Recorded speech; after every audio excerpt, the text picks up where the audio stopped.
গর্ভাবস্থা একজন মায়ের জীবনের সবচেয়ে সুন্দর সময়।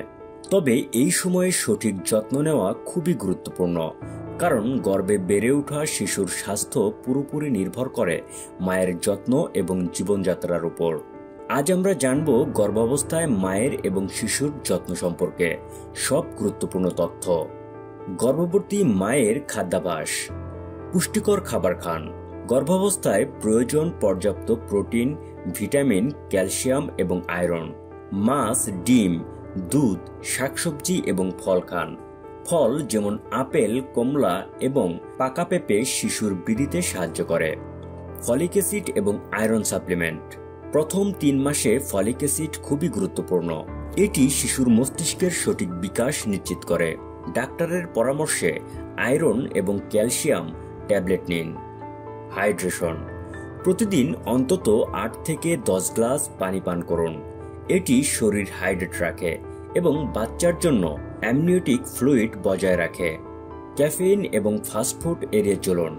চা, কফি, সফট ড্রিঙ্কস এবং ফাস্টফুড যতটা সম্ভব এড়িয়ে চলুন।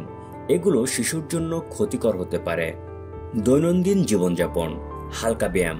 প্রতিদিন হালকা ব্যায়াম বা হাঁটাহাঁটি করুন। এটি রক্ত সঞ্চালন ভালো রাখে এবং শরীরকে সক্রিয় রাখে। পর্যাপ্ত ঘুম। রাতে অন্তত 7 থেকে 8 ঘন্টা ঘুমান এবং দিনের বেলা বিশ্রাম নিন। স্ট্রেস মুক্ত থাকুন। গভীর শ্বাস নিন এবং ইতিবাচক চিন্তা করুন। স্ট্রেস গর্ভের শিশুর উপর নেতিবাচক প্রভাব ফেলে। পোশাক। স্বাস্থ্যকর এবং আরামদায়ক পোশাক পরুন। খুব আঁটসাঁট কাপড় এড়িয়ে চলুন। ডাক্তারি পরামর্শ। নিয়মিত প্রেগন্যান্সি চেকআপ। মাসে অন্তত একবার ডাক্তারের কাছে যান। এতে বাচ্চার স্বাস্থ্য এবং বৃদ্ধির অবস্থা জানা যায়। প্রয়োজনীয় টেস্ট। ডাক্তারের পরামর্শ অনুযায়ী আল্ট্রাসাউন্ড এবং অন্যান্য পরীক্ষা করান। এটি নিশ্চিত করবে যে বাচ্চা সুস্থ আছে। টিকাদান। প্রেগন্যান্সি অনুযায়ী নির্ধারিত টিকা গ্রহণ করুন। এটি মায়ের এবং শিশুর সুরক্ষা নিশ্চিত করে। বাচ্চার সুরক্ষার জন্য যা করবেন না। ধূমপান এবং অ্যালকোহল বর্জন করুন। এগুলো শিশুর বিকাশে গুরুত্বপূর্ণ ক্ষতি করতে পারে। ভারী কাজ এড়িয়ে চলুন। কঠোর শারীরিক পরিশ্রম বা ভারী কিছু তোলা এড়িয়ে চলুন। অতিরিক্ত ওষুধ ব্যবহার করবেন না। ডাক্তারের পরামর্শ ছাড়া কোনো ওষুধ খাবেন না।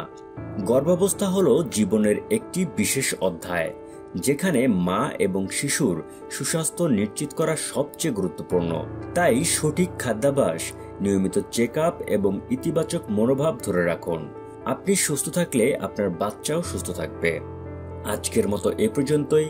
আপনাদের কোনো মতামত থাকলে কমেন্ট বক্স জানাতে ভুলবেন না। আমাদের সাথে থাকতে আমাদের চ্যানেলটি সাবস্ক্রাইব করুন এবং সবার আগে আমাদের ভিডিও পেতে বেল বাটনটি প্রেস করুন।